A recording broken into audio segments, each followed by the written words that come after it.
So clearly, there's been significant news in the cloud database market over the past 12 months.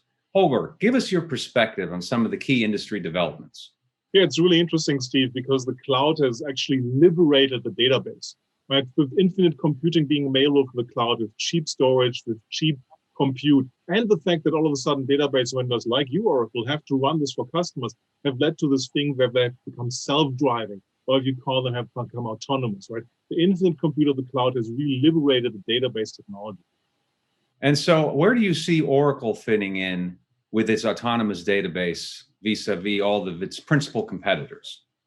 Well, you guys are really driving that innovative there with announcing autonomous database for on-premises.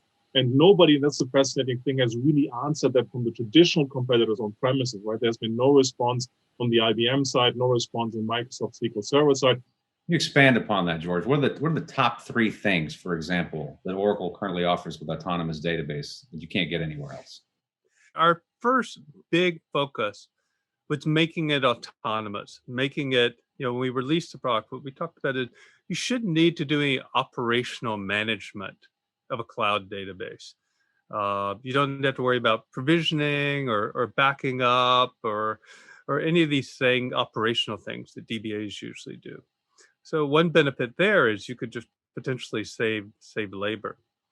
But I think, and especially it's become much clearer now that we're a few years into this, the real benefit of autonomous is going to be higher service levels, higher levels of security, higher levels of performance, higher levels of reliability, because we have automated the entire process of managing the database.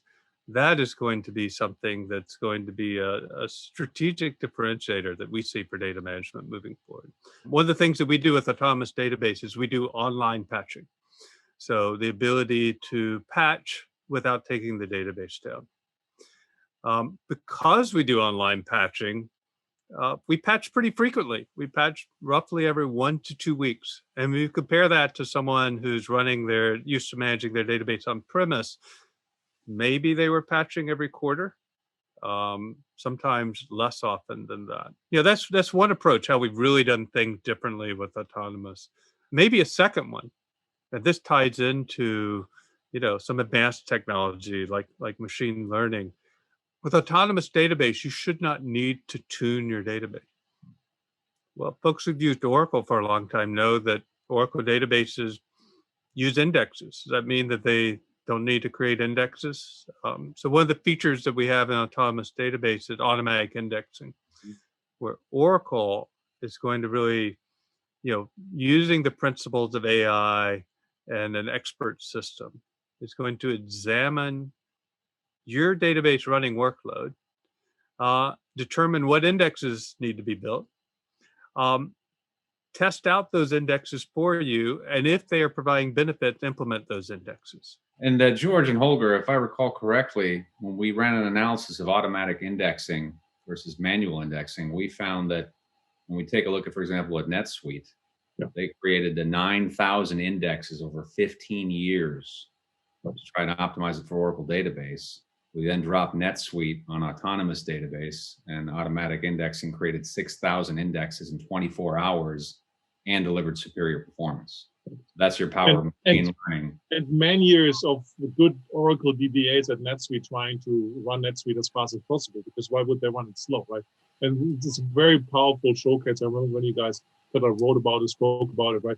For how powerful machine learning is to run a functional like a database significantly better. Yeah, so we've seen again, customers put up a new application. On day one, they've invested in tuning it.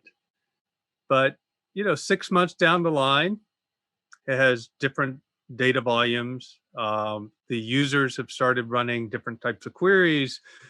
And if you have continuous tuning with autonomous database, it's noticed this and addressed this. Very few customers have the discipline or the resources to actually go back and back and back to their systems and retune them. Now, let's move on to the next stage of this discussion. Let's talk about what's new. There's a lot of new capabilities we've introduced recently in autonomous database. George, perhaps you can expand upon some of the new capabilities for our users out there and for the viewers out there. I think that we continue to invest in making an autonomous database simpler from an operational side. We have more flavors of how you might configure your autonomous database for disaster recovery, or we recently introduced a feature called refreshable clones. So to have additional copies of your autonomous database that are in sync with your primary version. And all of these things can just be done with a click of a button. But we're also expanding a lot about making it easier for people to build their applications and get value from their data. If the first year, 2 years of autonomous database was building a database experience where you didn't have to worry about the operation of the database, the past 6 to 12 months and the coming year is going to be making it simpler to work with the data and build your applications on top of autonomous database. In other words, we spent a lot of time making the DBA's life easier, or eliminating tasks that the DBA might need to do. But Oracle's in a position to make the life of the data analyst or the data wrangler or data integrator or the data scientist. The autonomous database should make their lives easier too. And so we've been on a path of embedding capabilities within the autonomous database, simpler data loading, drag and drop coding for data transformations. We built in for machine learning, we have an embedded Zeppelin notebook that supports the SQL language as well as the Python language. We've added a new property graph capability with a new property graph UI, so you can do graph visualizations, and a new property graph language that's a derivative of SQL called PGQL, Property Graph Query Language. And all of these are about making it easier, faster, more comfortable for the people who work with data. These are really features in the context of autonomous data warehouse.